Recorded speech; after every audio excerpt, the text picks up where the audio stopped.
Hey everybody, this is John Assaraf, and I am coming to you live from beautiful sunny San Diego. And tonight we're going to be talking about really how you can set and achieve any goal you choose. Now, I really believe that this is possible for you, and I also know that most people do a great job of setting goals, but they don't do a great job of achieving their goals. And I've invested a lifetime and lots of money trying to understand why I've been able to achieve goals, why I've been able to help people achieve goals, but more importantly, why is it so difficult for some people to really achieve and go after their life's goals and dreams and do it effectively and efficiently? Now, I made you several promises in inviting you to this live webcast, and no matter where you are in the world, I'm going to keep that promise. And here are the things that I shared with you. I shared with you why I believe that no matter how big your goals are right now, they're too small. They're way too small for most people. Now, I know some of you probably have big, grandiose goals, and congratulations to you. Number two, I want to share with you several of the fundamental errors, mistakes that people make when they're setting their goals and how you can avoid them. Number three, I said that you can learn how to earn 3 to 5 times, maybe 10 times more income in the next 12 months. And I don't like to say in the next, weekend or 30 days or 90 days, because we need some time to help you really understand the goal setting process and the goal achieving process. Two different processes. And then, how do you attract? Through either the law of attraction, the right people, tools, resources, and everything you need in order to really make your life the masterpiece that you want it to be, and more importantly, how do you feel proud of yourself that your life has purpose and meaning? After all, the reason that most of us want to achieve certain things in our life is so that we can feel like our life has purpose and meaning. And what I can share with you is that my journey to learning how to set and achieve goals came around 31 years ago when I was 19 years old, and I was getting myself into an enormous amount of trouble in Montreal, Canada. I quit high school when I was in grade 11. I hated school, and they didn't really like me very much there either. But I knew that I had something within me that I really wanted to achieve success. My dad was a cab driver. My mother worked at a local department store. We weren't poor. We had food on the table, lots of love, but we never had more than enough. And some of you have heard me share this story before of how I used to watch Robin Leach on Lifestyles of the Rich and Famous. And I'd see these incredible lifestyles of beautiful cars and homes and vacations and clothing and people that were doing good charitable works in the world. And I wanted to become one of those people. But I didn't know how I could until I met one man. And this man's name was Alan Brown, and he was a real estate developer and the owner of several real estate companies in Toronto, Canada. And my brother introduced me to him, and my brother said to Alan, I said, listen, my brother's having a challenging time. He's not doing the right things. He's not getting the results he wants. He's getting in trouble with the law. Could you help him? And Alan pulled me aside and asked me a few questions. And I'm going to ask you a couple of those questions today or tonight, depending on where you are. But the first question he asked me was this. He said to me, are you interested in becoming a millionaire and becoming a good person? I wasn't a really good person at the time. And he said, are you interested, or are you committed to really achieving some grand goals and making something worthwhile with your life? And I asked him this question. After he asked me that question, I said to him, Al, what's the difference between whether I'm interested or whether I'm committed? And he said to me something that stayed with me for 31 years, that hopefully will stay with you for a long time. He said, the difference between interest and commitment is this. He says, if you're interested in achieving your goals, if you're interested in becoming wealthy, if you're interested in having a nice physique, if you're interested in having a great relationship, if you're interested in those things, you won't do what it takes. You'll do what's convenient, what's easy, and what everybody else does. He said, however, if you make the decision to be committed, then you will be able to achieve whatever goals you want to achieve no matter what. He says, because you'll learn what you need to learn. You'll rehearse what you need to rehearse. You'll practice, you'll drill, and you'll do everything that is needed to be done in order to achieve success. He said to me that the people who are committed don't have excuses. They relentlessly give up all of the excuses and the reasons why their life or their circumstances are the way they are. They stop blaming other people. They start blaming their circumstances. They stop blaming their economy. They stop blaming their lack of knowledge, lack of education. They stop blaming all the reasons why and all the references and stories that they have, and they put all of their attention and focus on how they will and how they can achieve their goals. And with that, I want to really help you understand that at 19, I really didn't ever have anybody who taught me how to set my goals, how to create all the plans that are needed. I'm going to share with you some things tonight that'll make it easier for you not just to set your goals, but to understand the different pieces of what you must do and must have in order to become a goal achiever as opposed to a goal setter. Now, I believe that 3 or 4, maybe 5% of the world's population really knows how to set and achieve goals properly.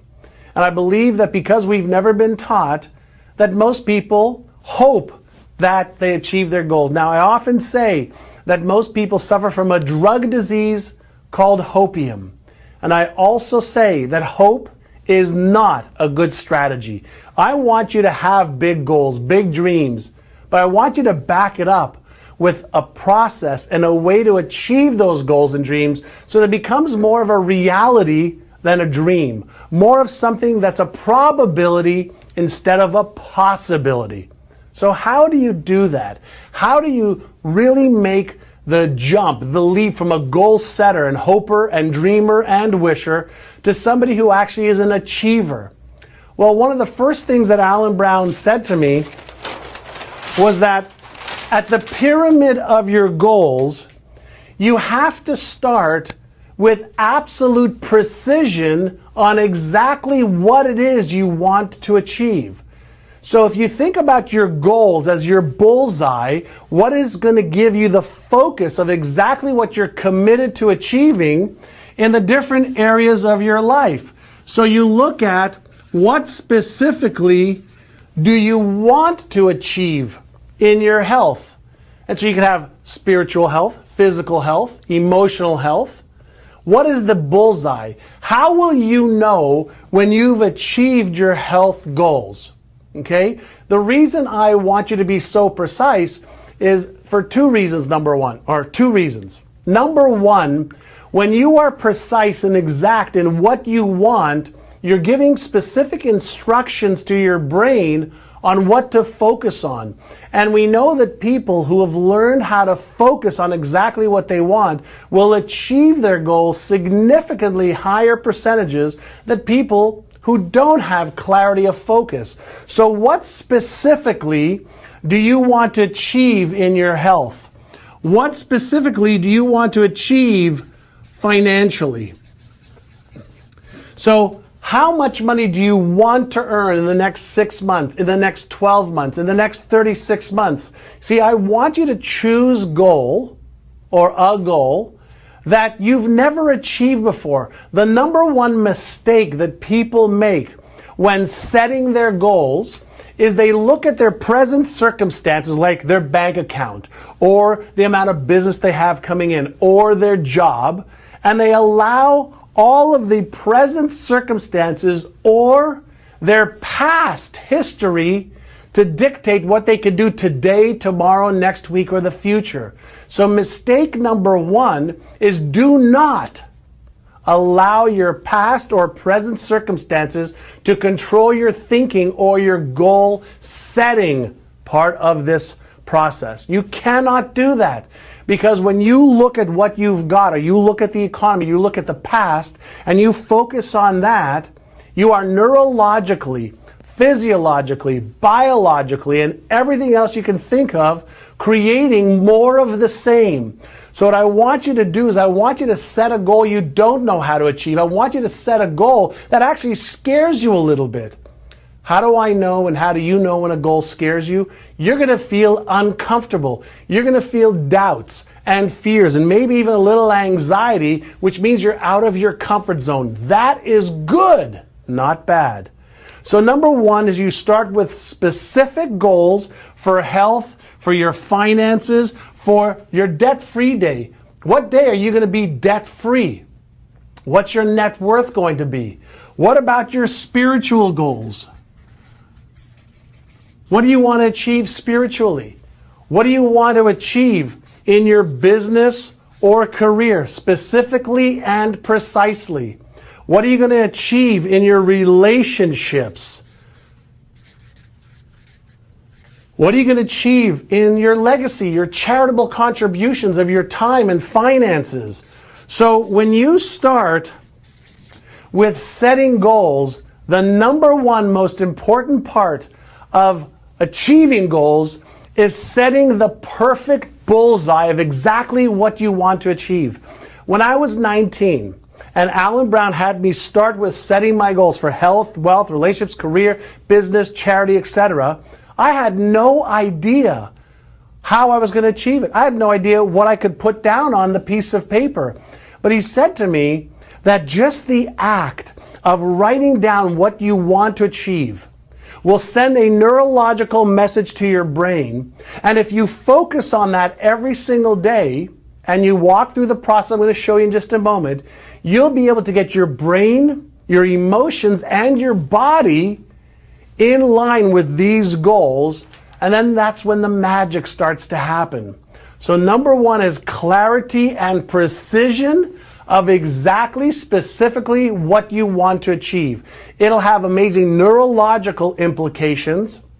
And for those of you who are into the law of attraction, at the end of this, I'm going to share with you something a little bit different than the law of attraction, but it's the law of your brain. It's the law of how the universe responds to the 100 trillion cells in your body when you focus on what it is that you want. So step one is the clarity, precision of exactly what you want, and you never, ever, ever allow your old circumstances, your old reality to come into play when you're setting a vision for your future. So that's step number one. Now over here I've got S, T, and P, and that's not some company. S, T, and P. For every goal that you want to have, I am not a big believer in just having the goal. The S stands for strategies. The T stands for tactics, and the P, okay? P stands for process. Strategies, tactics, and process. Now, what does that mean? Every single goal that you want to achieve, no matter what goal it is, there's already a blueprint of what you can do and should do, which are the strategies and tactics. And there's a process by which you can follow. So for example, if you want to lose weight, there is a strategy that you can implement around what you should eat, how much of it you should eat, when you should eat it by. There are tactics that you can utilize every single day in order to accelerate your metabolic rate. There are tactics that you can utilize in order to speed up your weight loss process. By the same token, if you want to earn 2 or 3 or 4 or 5 times more income than you're earning right now, you have to A, focus on that, and you have to develop a plan of strategies, tactics, and process. Now, why do I say this? I say this because most people, when I look at their results, and I look at their life, and I look at what they do every single day, every single week, very few people have got any strategy.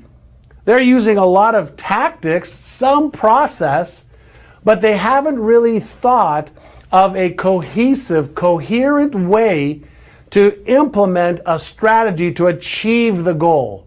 And without strategy, you're using hope. And hope, we know, doesn't yield great results. So let me give you some examples of when I was 19. I'm going to take you all the way back to 19, not to now. Well, people think, well, you're doing great now and you make millions of dollars and that's easy for you. But I want to take you back to when I didn't make millions of dollars.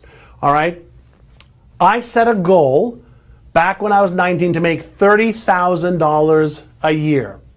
And my strategy selling real estate, okay, was to call 100 people a day. 100 people a day. The tactic that I used was to offer them a free home assessment and to offer them, for us to bring our clients to them. And the process that I used was that every day I would cut out the numbers of people who were trying to sell their home privately, or that homes were for sale that had expired with another real estate company, or I would take the telephone, yellow pages, and I would go through name number 1, the name number 2, name number 3, name number 4. So the goal was $30,000 in a year. The strategy was the telephone sales. The tactics was to try and get in the house to introduce our company, introduce our buyers there. And the process was 100 calls every single morning between 8:30 and 10:30, 11 o'clock. And so it wasn't a matter of rocket scientists. It was a matter of doing the right things in the right order every single day. And so you have to develop for every one of your goals, how specifically am I going to achieve them? Now, some of you may be thinking, I don't know how. If I knew how, I would do it. And that's not the truth, because you already know how you could be doing things differently. You already know what you could be and should be doing differently, but you're not doing it. That's going to lead us to the second part over here of what is it that you have to develop. So you've got to have your goals, you've got to have your strategies, you've got to have your tactics. So strategies are what you need to do, tactics are how you need to do it, and a process is just a system to follow over and over and over again. Hopefully that makes sense so far. Here is where I see that most people get into a challenging time. They have horrific, terrible habits around strategies, tactics, and process to achieve their goals. And so they don't have the consistency or the right habits or daily rituals of two things. Number one, they don't have the daily rituals of thinking about their goals on a daily basis. Now, you may think about, why does that make any difference? Well, it makes all the difference in the world, because as soon as you develop the habit to focus on what you've written down as a goal, you're creating a neurological pattern, almost a map of your new goal in your brain. And then your brain starts to see things in the physical world that match up with the goal. Most people never write their goals down, and that is problem number 2. That's one of the second biggest mistakes people make. They don't take the time to write it down clearly and precisely, and so they think that they have some goals, or they write it down once or twice, and they never look at it again. That's one of the biggest fundamental mistakes, number 2, that people make. What I want you to do is I want you to write your goals down, and I want you to develop a plan, a little blueprint. Think about this. If you were to get on an airplane and you want to go from where you live right now and you want to go across the ocean somewhere, wouldn't you demand that first you have the destination, the goal, and then secondly, that the pilot and the airline would have the strategy for how to get you there, the tactics to how to get you there, and the process to make sure that everything was safe? And wouldn't you want them to have the habits of going through this checklist and focusing on exactly where they wanted to get you to and what the process was every single time? Well, what I've found is most people don't have the right daily habits or rituals to achieve the goals that they want. They have hopes and dreams, but they're also locked in a habit loop. And a habit loop is something that you just get accustomed to doing every single day. Now, for the most part, yours and my brain is really lazy. And for those of you who know my work, I'm all around the neuroscience of maximum achievement, the neuroscience of how do we get people to think differently, how do we get people to behave differently, and most importantly, how do we get people to create the habits that are duplicatable and replicatable every single day. And one of the things that I can share with you based on the latest neuroscience research is that the habits that you have right now are specifically geared towards helping you achieve everything you've achieved right now. So if you want to break free to 2 or 3 or 4 or 5 times more income, or a different, weight, or a better relationship, you have to break the habit loop that is causing you to think and behave a certain way. And let me share with you a very simple process. Every day when you wake up, whatever time it is, certain things are triggered, and you have the same triggers that causes the same routines that give you the same rewards. So you have a trigger, a routine, and a reward. Now, what is a trigger? A trigger can be waking up. A trigger can be the phone ring. A trigger can be you wanting, coffee. Okay, because you're used to getting coffee every single morning. Well, if you can learn that all habits are triggers, routines, and rewards neurologically, something triggers you thinking a certain way, something triggers you behaving a certain way, and that behavior gives you a reward. When you understand how to identify your triggers, and you understand how to change your routine. All of the latest research suggests that we don't have to change the trigger or the reward. But if you can change the routine, then you can keep the ends of the trigger and the reward the same. So what does that look like? So let's say you wake up in the morning and the first thing you do is you look at your cell phone to see what emails you've got coming in. So why would you do that? Well, you've done that, or you do that because you're habituated to doing it. So there is a trigger, a routine, and a reward. So every time you look at it and you communicate, whether it's text or whether it's responding to an email or checking the news or a sports score that you like, something triggers it, you pay attention, you do the routine, and you get the reward of getting that satisfaction, that satiation point. Well, one of the things that we know you have to do in order to earn 2 or 3 or 4 or 5 times more income is you have to break the habit of being yourself. All of your habits you have garnered and gained over the last 10, 20, 30, 40, 50 years. And so in order to achieve a different result, you have to break the habits that have got you thinking and behaving the same way every single day, every single week, every single month. If you set goals and you create the strategies, the tactics, and the processes, these are all left brain, we call deductive reasoning abilities or imaginative abilities. But the habits are what drives the behavior every single day. And so when we talk about achieving goals, this part of the equation up here is the setting of the goals and setting of the plan. Most people stop right over here. Or they think that if they set their goals, that habits are going to automatically follow. They don't for longer than a day or 2 or 3 or 4, because all of the decisions and the behavior for a day or an hour or a week is based on willpower. And most people don't understand that willpower and habits are tied together. and you create a habit loop, a willpower loop. And when those triggers are triggered and the routine is the same and the rewards are the same, you never break the habit loop.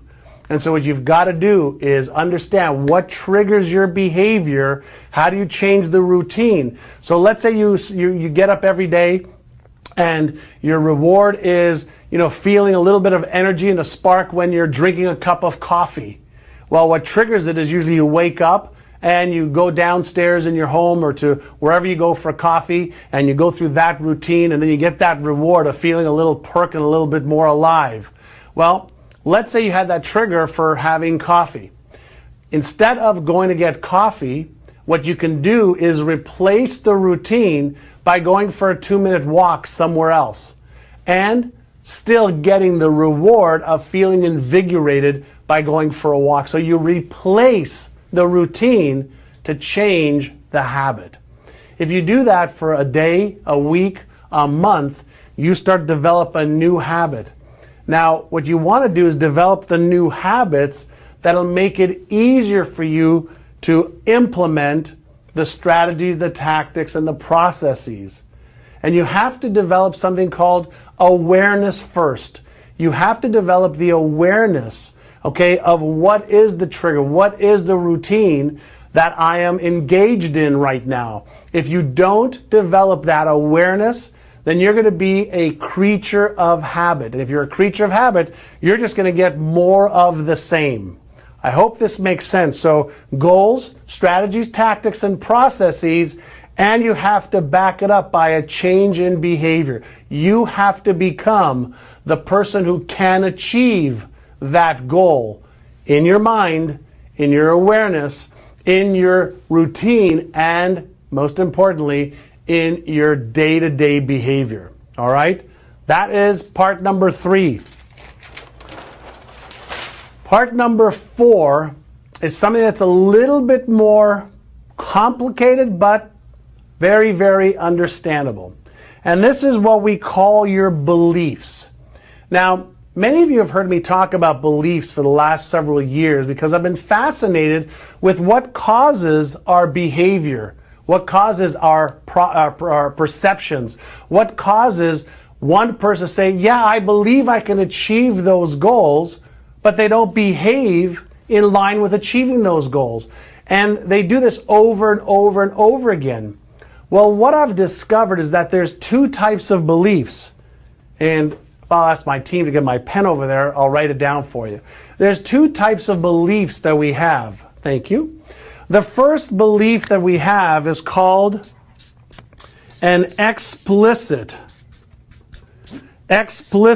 belief. Now, an explicit belief is a belief that you and I could basically say to each other, I believe I can achieve that. I believe I can make 2 or 3 times more money. I believe I can lose weight. I can believe I could be in a happier relationship. I believe that I deserve success. I believe.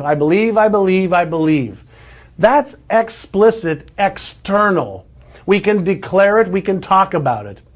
But what we have found is that this is not the type of belief that drives your habits or your behavior. There's something else called your implicit. Now, your implicit beliefs are what underneath your talking with your friends and telling people what you believe on the surface, your implicit beliefs are underneath the surface. They are what you think about in secret. They're what you think about as true about yourself. Like, am I smart enough? Am I good enough? Do I deserve success? Do I really know what to do? Can I really do this? What if I fail? What if I try my hardest and I fail? Well, all of these implicit underlying beliefs cause a couple of things to happen.